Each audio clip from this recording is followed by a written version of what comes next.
گوارا نہ کر سکا. یہ مجدد کا دور تھا, یہ ان کی جلوگری کا دور تھا. آج شرابی نہیں بلکہ دین کا نام رکھنے والے بھی گستاخیاں گوارا کر لیتے ہیں نبی کی شان میں اور صحابہ کی شان میں. ایک شرابی گوارا نہیں کر سکا تھا. بادشاہ جس کا بظاہر دین سے کوئی تعلق نہیں تھا, جس کی بیوی کے ذریعے شیعت ہندوستان میں پھیلی, اسے کھینچ لیا اور آگرہ کے بازار میں, آگرہ کی سڑکوں میں پھینکوا دیا لاش کو اور کہا خبردار کوئی اس کی لاش کو دفن نہ کرے. اور اس کے بعد پھر کئی روز تک لاش سڑتی رہی. جب اس کے جسم کے کو چیل اور کبے کھا گئے تو پھر رات کو شیعوں نے خاموشی سے کہیں دفن کر دیا اسے. عزیزان ملت اسلامیہ, یہ ہے شیعت کی تاریخ ہندوستان کی سرزمین پر, جس کا مقابلہ مجدد نے کیا. واللہ العظیم اگر مجدد اس دور کے مجدد جلوگر ہو تو مجدد ثانی احمد سرہندی, تو آج پورا ملک شیعوں کا ملک ہوتا. کہیں جائے پناہ نہ ہوتی ہمارے لیے, پتہ نہیں ہمارا حال کیا ہوتا. ہم ہزاروں سلام بھیجتے ہیں مجدد ثانی کی ذات پر, انہوں نے ہمارا ایمان بھی بچایا اور عقیدہ بھی بچایا. یاد رکھو کہ دنیا کے مجاہدین, ملکوں کے مجاہدین, ملکوں کے کمانڈر ان چیف سرحدوں کی حفاظت کرتے ہیں, مگر مجدد عقیدے کی سرحدوں کی حفاظت کرتے ہیں. دنیا کی سرحدیں مٹ جائیں تو دوبارہ ابھر سکتی ہیں اور بارہ مٹی اور ابھری ہیں, لیکن عقیدے کی سرحد مٹ جائے پھر دوبارہ نہیں بھرتی ہے. اسی لیے اللہ کے رسول نے فرمایا تھا کہ فقیر کے قلم کی سیاہی شہداء کے خون سے تولی جائے گی, اور فقیر کے قلم کی سیاہی شہداء کے خون سے زیادہ وزنی ثابت ہوگی. شہداء کے خون سے کیوں تولی گئی؟ شہداء کے خون کا تذکرہ کیوں رسول پاک نے کیا؟ اس لیے کہ شہید ملک کی سرحدوں کے لیے جان دیتا ہے اور فقیر اپنے قلم کو ایمان کی سرحدوں کی حفاظت کے لیے ہوتا ہے. ان فقہا میں مجددین کی شان بڑی عظیم ہوتی ہے.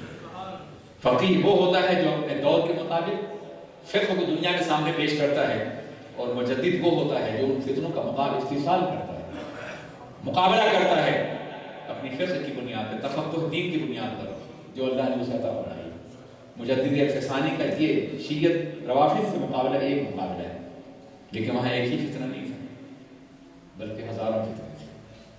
ابھی تو روافض سے مقابلہ تھا, پھر اس کے ساتھ ساتھ ہندو روایات سے, ہندو کلچر سے, ہندو تہذیب سے, ان روایات سے جن کا تعلق بت پرستی سے تھا. آج بڑے شوق سے لوگ ہندی فلمیں دیکھتے ہیں. مجھے افسوس ہے کوئی ڈرامہ نہیں ہے ان کا, کوئی فلم نہیں ہے ان کی جن میں کسی بھی ایموشنل موقع پر وہ کسی بت کے سامنے نہیں جھکا. اس طرح سے لاشعوری طور پر وہ بتوں کی عظمت انسانوں کے دلوں میں ڈھال رہے ہیں. سیکولر ملک ہے, مگر فلم کا طاقتور میڈیا اس وقت استعمال ہو رہا ہے بت پرستی کے لیے, اور مسلم ملکوں میں یہ فلمیں دیکھی جا رہی ہیں. یہ بہت بڑا المیہ ہے. مسلمانوں کو روکنا چاہیے, منع کرنا چاہیے. جب بھی کوئی موقع ہوتا ہے درد کا, تکلیف کا, کرب کا, ایموشنل, تو کسی بت کے سامنے جھکا دیتے ہیں. میرے عزیز ساتھیوں, ایک طاقتور میڈیا کو باضابطہ بت پرستی کے لیے استعمال کیا جا رہا ہے. میرے عزیز ساتھیوں, میں یہ عرض کر رہا تھا مجدد ثانی رحمۃ اللہ تعالیٰ نے اس زمانے میں ایک ایسی فکر کا مطالعہ کیا جس میں ہندو مذہب اور اسلام میں کوئی فرق بظاہر نہیں پایا جاتا تھا. عام کی جا رہی تھی یہ بات. انہوں نے اسلام کو الگ اور تجدید کو الگ کیا, غالباً اسی لیے فاروقی تھے. حضرت فاروق کی روایات کی حامل تھے. کسی اور مسلک بھی ہو سکتے تھے, ہر مسلک کا انہوں نے احترام کیا ہے, قادریت کا بھی احترام کیا ہے, چشتیت کا بھی احترام کیا ہے, مگر فاروقی اس لیے تھے کہ انہیں فاروق کا کردار ادا کرنا تھا, فاروق کا کیریکٹر ادا کرنا تھا, حق کو باطل کو الگ کرنا تھا. فاروق وہ ہوتا ہے جو حق کو باطل کو الگ کرتا ہے. وہ فاروق نمونہ ہے ہمارے لیے, فاروق اعظم, اسی لیے اعظم کہتے ہیں. فاروق اعظم نمونہ ہے ہمارے لیے, آئیڈین ہمارے لیے, اور ہر دور میں حق کو باطل کو فرق کرنے والا مجدد اپنے دور کا فاروق ہوگا. مجدد ثانی بھی فاروق ہیں, امام رضا بھی فاروق ہیں, حق و باطل کو فرق کرنے والے, حق و باطل کی وضاحت کرنے والے. عزیزان ملت اسلامی, سید تعظیمی, بادشاہوں کو جائز, مولویوں نے فتویٰ دے دیا. عجیب بات ہے, جب بھی درباری مولوی اٹھتے ہیں تو آپ جانتے ہیں کہ جب تک دربار زندہ ہے مولوی اس کے بعد فنا ہو جاتا ہے. جو فتنے دربار میں پلتے ہیں دربار کے ساتھ زندہ رہتے ہیں. دربار مٹا وہ فتنے مٹ گئے. اور جو فتنے حق کی بنیاد پر ہوتے ہیں, جو تحریکیں حق کی بنیاد پر ہوتی ہیں, دربار الٹتے رہیں, بدلتے رہیں, آنکھوں میں سلائیاں کھلی جاتی, تخت اچھالے جاتے رہیں, تاج مٹائے جاتے رہیں, وہ حق ہمیشہ باقی رہتا ہے. احمد بن حنبل رضی اللہ تعالیٰ عنہ کے دور کے بادشاہ مٹ گئے, وہ زندہ ہیں. مجدد کے دور کے بادشاہ مٹ گئے, وہ زندہ ہیں. امام مرتضیٰ کے دور کے باطل عقائد والے مٹ گئے اور وہ زندہ اور قیامت تک زندہ رہیں گے. حق ہمیشہ زندہ رہتا ہے, حق کبھی نہیں مٹتا. مجدد الفسانی نے سجدے کے خلاف تحریک چلائی, بادشاہ کو سجدہ نہیں ہوگا. تحریک انہوں نے حق کی بنیاد پہ چلائی, مگر مولویوں نے یہ ذہن دیا, اس زمانے کے وہابیوں نے یہ ذہن دیا کہ یہ مولوی جو بریلوی ہے, بریلویت دراصل کسی نام کا نام نہیں ہے, کسی علاقے کا نام نہیں. بریلویت ایک مشن کا نام ہے. بریلویت عہد صحابہ کے مقدس نظام کا نام ہے. بریلویت ائمہ اور مجددین کی تحریک کا نام ہے. بریلویت نام ہے اس مسئلے کے حق کا شناخت ہے اور پہچان ہے اس حق کی جو 1400 سال تک چلا آ رہا.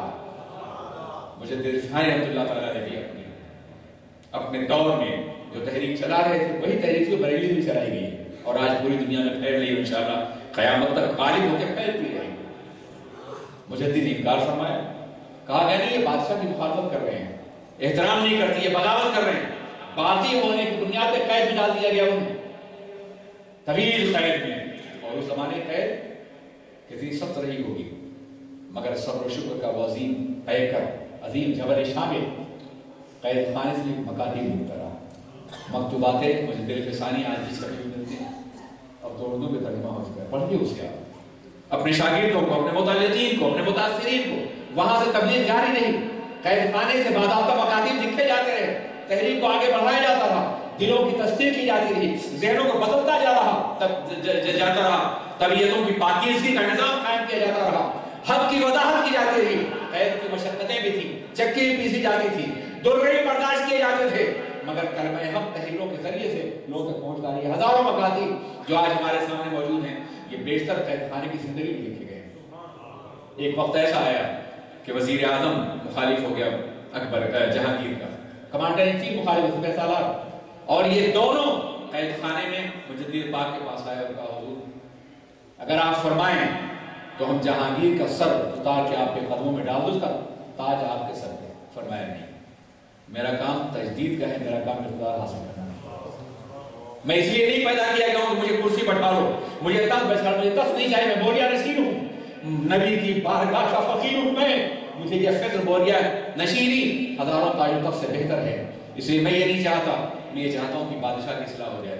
جب جہانگیر کو یہ معلوم ہوا کہ اقتدار تو قدموں میں ڈال دیا گیا, وزیر اعظم نے بھی اور سپہ سالار نے بھی, مگر مجدد نے انکار کر دیا, تو پھر وہ خود قید خانے میں گیا, قدموں میں جھک گیا اور کہا سرکار میں سارے فتنوں کو مٹاتا ہوں, آج کے بعد دین وہی ہوگا جو آپ فرمائیں.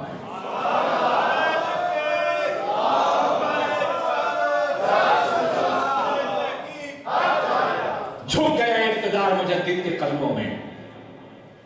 ایک وہ مجدد تھے, وقت ہوتا تو ان کی تجدیدی کارناموں کے سارے گوشوں کو بیان کرتا ہوں, میرا وقت نہیں ہے.